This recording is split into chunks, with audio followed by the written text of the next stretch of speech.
Perfect continuous tense होता क्या है, प्रेजेंट परफेक्ट कंटिन्यूस टेंस काम क्यों आता है, इसकी क्या ज़रूरत है, हम किस तरीके से अब इसको अपने जीवन में यूज़ कर सकते हैं, इसके इसके यूज़ करने के क्या फ़ायदे हैं, इसकी डेफिनेशन क्या है, इन सारे सवाल के जवाब आपको इस वीडियो में मिलेंगे, तो वीडियो को एंड तक देखें।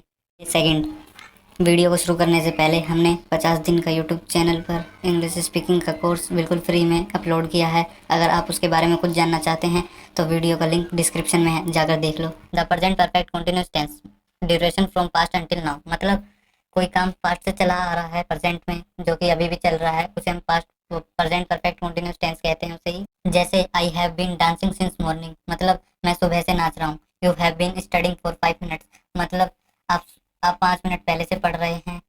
और इसकी पहचान बता देता हूँ, जिस भी सेंटेंस में से प्लस रहा, रहे, रही प्लस है, हो, लगा होता है, उसी को हम प्रेजेंट परफेक्ट कंटिन्यूअस टेंस कहते हैं। और हेल्पिंग वर्ब भी बता देता हूँ, हैज बीन सिंगुलर में he से इट, हैव बीन प्लूरल में आई वी यू दे, और मेन वर्ब में लगती है वर्ब की first form plus ING plus में टाइम।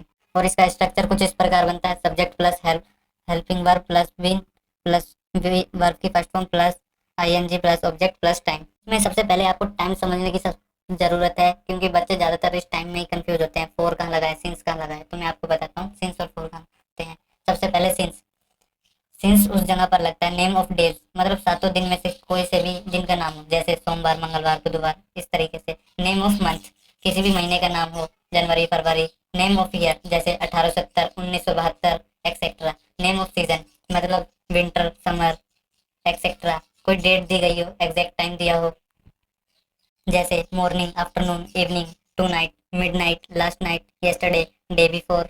और फोर कहाँ पर लगता है, फोर लगता है जैसे 2 डेज, वीक कह दिया 1 वीक से, 2 वीक से।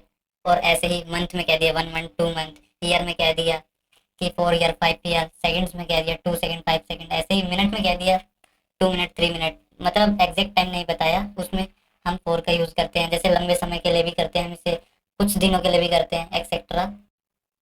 एग्जाम्पल ले लेते हैं। एग्जाम्पल नंबर 1, वह शाम से खेल रहे हैं, मतलब they have been playing since morning, they have not been playing since morning. ये इसका नेगेटिव सेंटेंस था। एग्जाम्पल नंबर 2, वह शाम से खाना बना रहे हैं, they have been making food since evening, they have not been making food since evening. मतलब ये इसका नेगेटिव भी था और पॉजिटिव भी था। आप मंगलवार को मंदिर जाते हैं, you have been going to temple since Tuesday, you have not been going to temple since Tuesday. अब फोर का एग्जाम्पल भी बता देता हूँ। हम 2 घंटे से खेल रहे हैं, we have been playing for 2 hours, we have not been playing for 2 hours. ऐसे ही दूसरा, वे 2 महीने से काम कर रहे हैं, you have been working for 2 months, they have been not been working for 2 months. इसके कुछ रूल भी होते हैं, जैसे कि रूल नंबर 1, इस टेंस का प्रयोग वैसे एक्शन के लिए होता है जो पास्ट टाइम से स्टार्ट हुआ है और प्रेजेंट टाइम में जारी है, जैसे she has been reading a novel since morning. Example number 2, it has not been raining since last Monday. तीसरा, Gloria has been singing a song for an hour, मतलब 1 घंटे के लिए एन हावर का यूज करते हैं। I have been teaching in the school for 5 years. Number 2, इस tense का प्रयोग वैसे एक्शन के लिए होता है जो पास्ट टाइम में स्टार्ट हुआ है और कुछ समय तक कंटिन्यू रहता है। इस समय तत्काल बंद है या समाप्त हो गया है, लेकिन उनका प्रभाव अभी भी कायम है, जैसे she has been crying. Example number 2, why have your clothes been so wet. Example number 3, so I have been watering the garden.